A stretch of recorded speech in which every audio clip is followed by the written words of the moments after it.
Hey everyone, it's Jason. Welcome back to some more Bloodborne. This is part 2 of Yahar'gul's Unseen Village. So if you didn't check out part 1, definitely go back and check out. We went over the two new enemies as well as the new boss. In this one, we're going to go over the campaign, which is the Unseen Village. So if you don't want spoilers for this is not the video to watch. We're going to look over every card. I might talk about some of the effects. I'm not going to read every text on all of them because we'd be here for like 2 hours. But at least you'll kind of get to see the mechanics and the idea behind what the campaign is going to be doing. So if you're trying to figure out what campaign you like, this is a way to find out. So before we even jump into that, we have the new map. We have Yahar'gul. So it's a 9-tile map with a center street and it has 6 doors on the outside with little white lines. When you set up the map, you're going to, on chapters 2 and 3, we have these extra 6 cards. Whoops. They're going to set up. So they're going to end up getting placed randomly on these spots. And then if you flip them over, they're going to tell you what you're spawning or what events you're revealing, or if you're looking for something specific. So the idea is going to be, throughout the story, your campaign in chapters 2 and 3, you're going to have to come to the village here and hunt through these different buildings looking for stuff, but you don't know what's in it. You don't have an idea.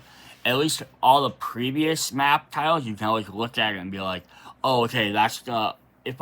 obviously, when you spawn it the first time, you're going to know what's going to be there. But yeah, so at least when you spawn, you can walk in and be like, alright, so I open this up, I have 1 or 2 spaces, maybe I can kind of dodge what's in there. But yeah, so there's definitely that. And then there's the boss side on the other side, the Advent Plaza. So let's go ahead and hop into this campaign. I'm going to bring my camera up a little bit closer to the Unseen Village. The Ground Cathedrals. So step 1, we're going to fight the Hunter Mob, the Kidnapper, and the Scourge Beast. So Kidnapper's the new one from this set. The other 2 are from the core set. It says place the Yahar'gul tile to the side. And then it's going to tell us what to do, depending on what happens. And then for chapter 2, we're going to have the Kidnapper again in there. This chapter uses only the Yahar'gul tile. So it says check card 23 and 24. So I do want to look at 23 quick. I'm going to skip to 23. It's going to show the special setup. So the setup tile is showing, so you're going to have 2 enemies that are going to spawn in those spots. And then you're going to have each spot shows place 1 insight token over the space divide as shown above. These tokens represent sealed doorways that you have to do stuff to open. Now, I really think this is going to kind of a neat mechanic they could have done throughout all the game instead of having their tiles on there. They could have just been like, like every time you're playing a campaign, it might be like, I guess, right, because again, everything's random, but they could have had certain ones that could pop up, like, I got, like, if it came up and it said, like, set aside, like, these 3 tiles, right, some of the named ones or something, and you revealed a certain thing, then maybe you got it. I guess you had to rework the entire mechanics for that, but I like this, where there would have been some neat ones, every once in a while, they might have been, like, reveal this tile, and then here's a special setup for that tile. They don't do that very often.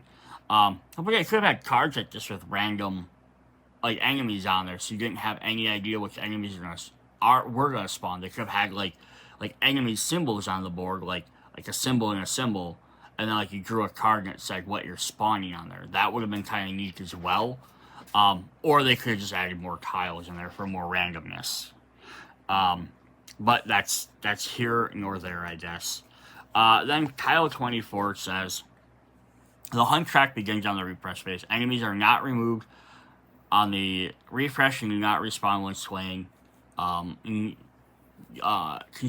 not respawn. Insight tokens represent sealed doors. Hunter may spend 1 action to remove the token, enter the adjacent room. When this is done, the card is flipped over and your connecting door and lists what spawns in that room. So you're going to find out at that time what is spawning.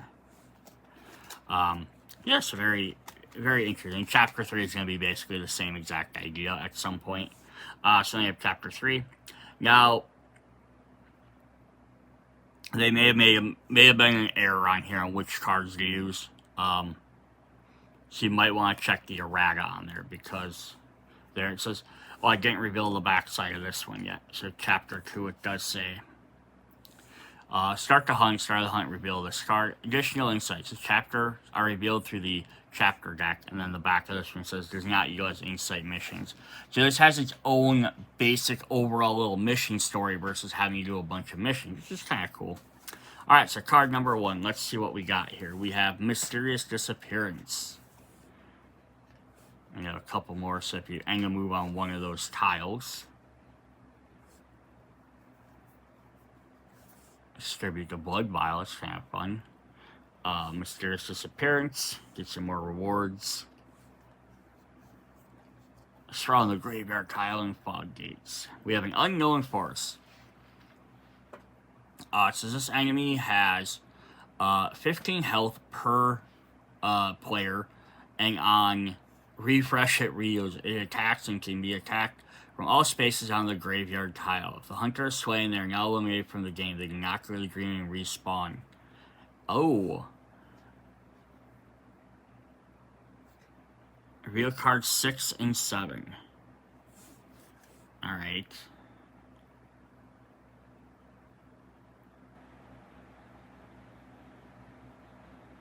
So end a move on there. 5. Reveal card 6 surround the gate tile.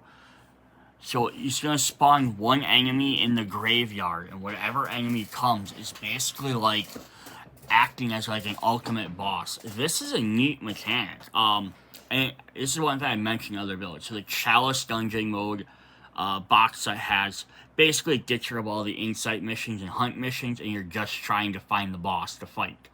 And that's basically what the game is. Turns into, like, just search around fighting bosses. But they added right cards in there, which let you add additional difficulty challenges, like enemies that extra damage, speed, or attack, or stuff that might hurt you, like maybe you have to spend extra point to move, or you can only move one space, things like that.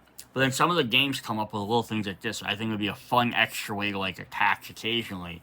You can attach these to enemies. Like, you reveal an enemy card, and then you have, like, a deck like this of cards that would, like, instead of just in general boosting everybody, they specifically boost that one enemy.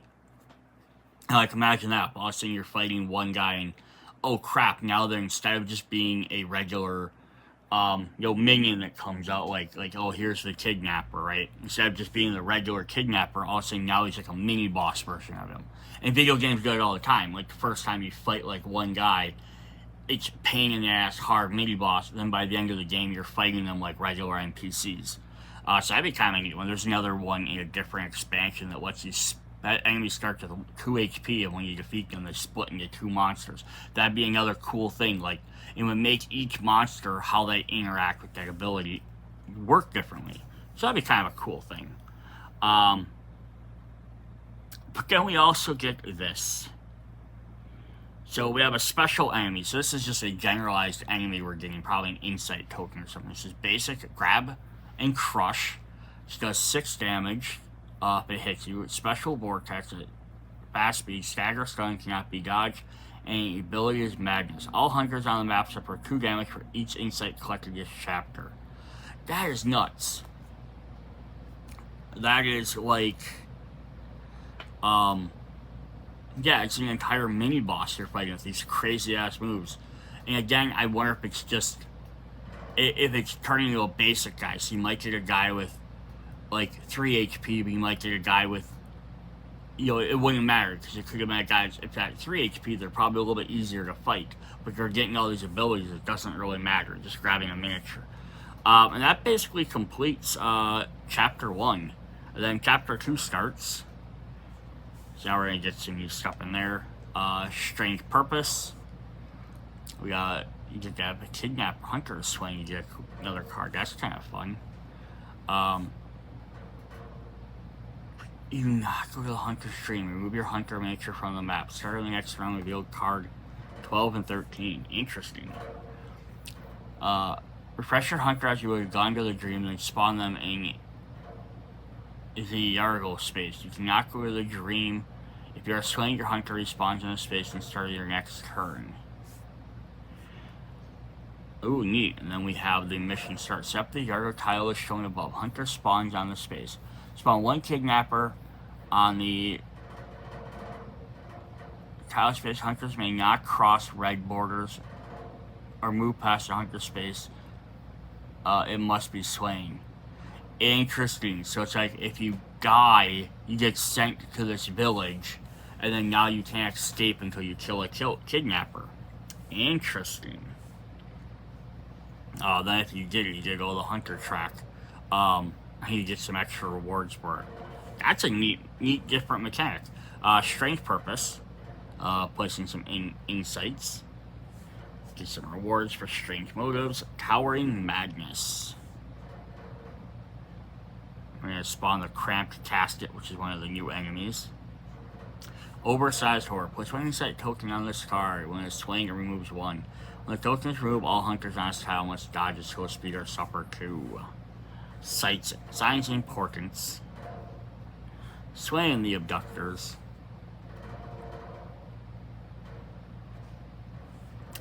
Another one there, just some occupied houses stuff.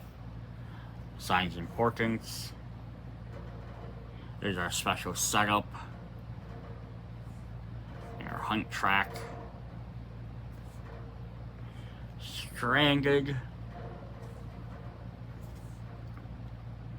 Place one insight token to flesh pile. So we have flesh summons.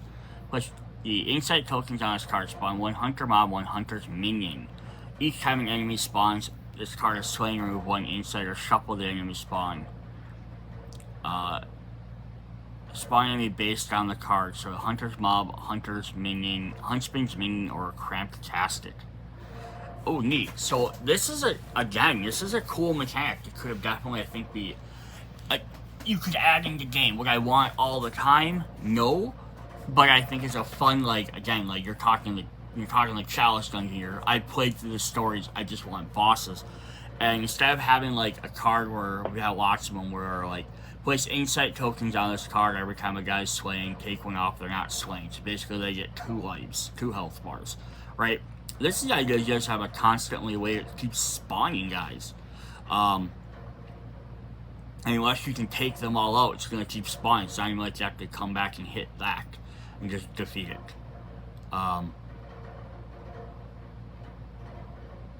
Yeah, it says place a number of insight. You're going to place so many on there per players and stuff. Place one insight on a token. And it's just placed even more on there. So you'll always have at least 2 if you're playing even a solo game. So eventually they'll run out from having that, but that flesh pile will kind of stay on there until you defeat the last one. Interesting though. So that'd be a fun thing to have in a game too. Also, you have to worry about oh, there's only one of these enemies. Oh no, there's random more spawning ones. And they could just change this to be spawn yellow, purple, or red. Example. Interesting. Seeking the truth. Because this a reminder for this campaign is this chapter takes place on one tile. So this isn't where you're moving around the board looking for stuff. So you're kind of dealing with oh, there's the threats in the village. Then you beat that. Here's the next threats in the village. You beat that. Here's the next threats of that village. So it's all taking place in one tile. But there's just continuous different threats coming at you. We have Corpse of the Slain. Writhing Flesh. Replace all corpse tokens with cramped caskets. Also, now you have to worry about more things spawning. Breaking the Veil.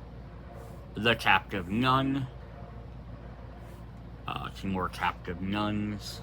Fade into Mist. The Captive Hunter. Spawn a random NPC.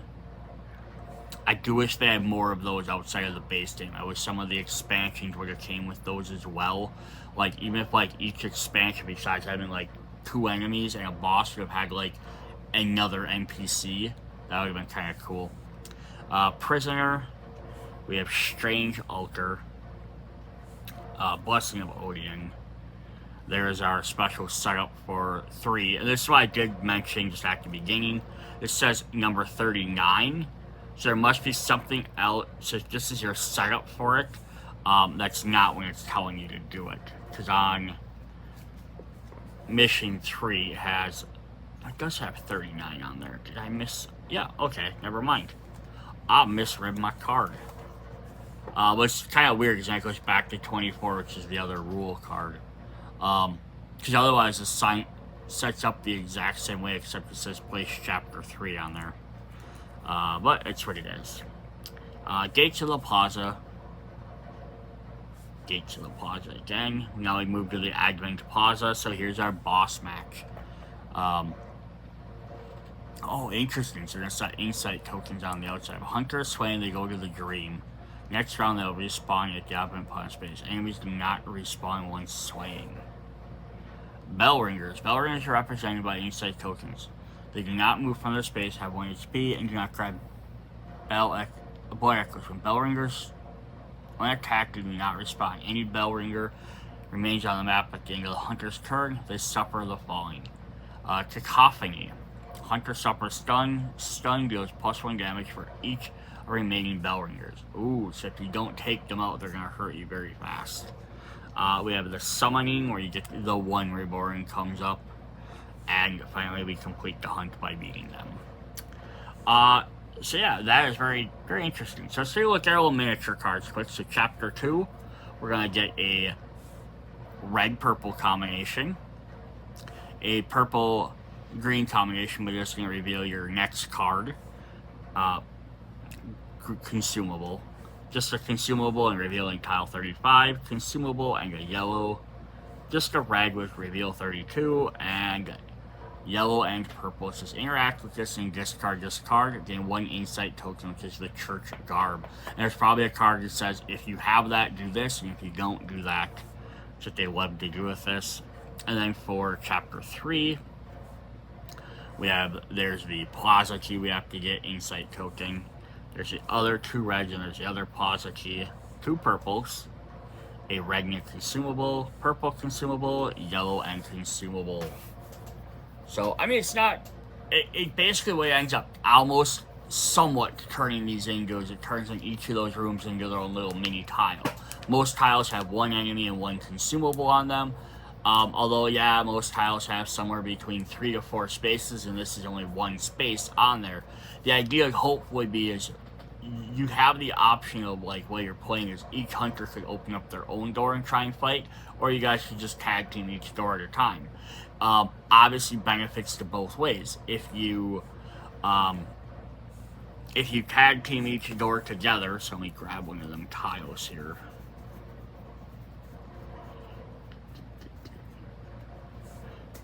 So, right, if you have 6 doors to go through, let's say you're playing a 4-player game, if each person takes their own door, yeah, you're going to have the doors open quicker, you're going to hopefully find the rewards quicker, because you're on the timer for the hunt. But the downside is now you have potentially anywhere between 4 to 8 enemies on the board to fight. And you don't have any really room to run, because your action's going to open the door and spawn them. Now, you don't have to move into that room and fight them, but if you don't, they're going to come out into the hallway, which could, again, kind of work in your advantage too. If you maybe open up like 2 doors at a time, maybe 4 might be too many, but even still, because you have some hunters that can hit like the entire tiles, you could maybe be like, hey, let's get all these guys together and just do like couple of sweeping attacks and try and take out a lot of them. But it'd be just as easy to get overrun, because again, every time you attack, they get to attack back. It'd be different if it's, I attack on our turn, all our damage is done, then it goes to the enemy's turn, then they attack. And if it was like that, like more like a zombie side type game where you do your stuff, then they do theirs, that would be a more viable strategy. But this one, like, yeah, let's see, if you have 4 enemies coming out trying to attack you all at once, and they each get an attack every time, you might get overwhelmed too quick, because if all of a sudden they slay 1 person, the next turn they're going to be coming after you. Now you might be dealing with, instead of each player dealing with 1 or 2, you might be dealing with 3 or 4 on your own. Yeah, but very interesting. Cool. So that is what we have for Yahar'gul, the Unseen Village. Yeah, definitely an interesting gameplay mode where you're playing 2 chapters on basically 1 tile. You just gotta keep with the interesting threats that keep coming back with that. So yeah, hope you guys enjoyed this. Come back, check out the rest of the Bloodborne content. See you guys later. Bye.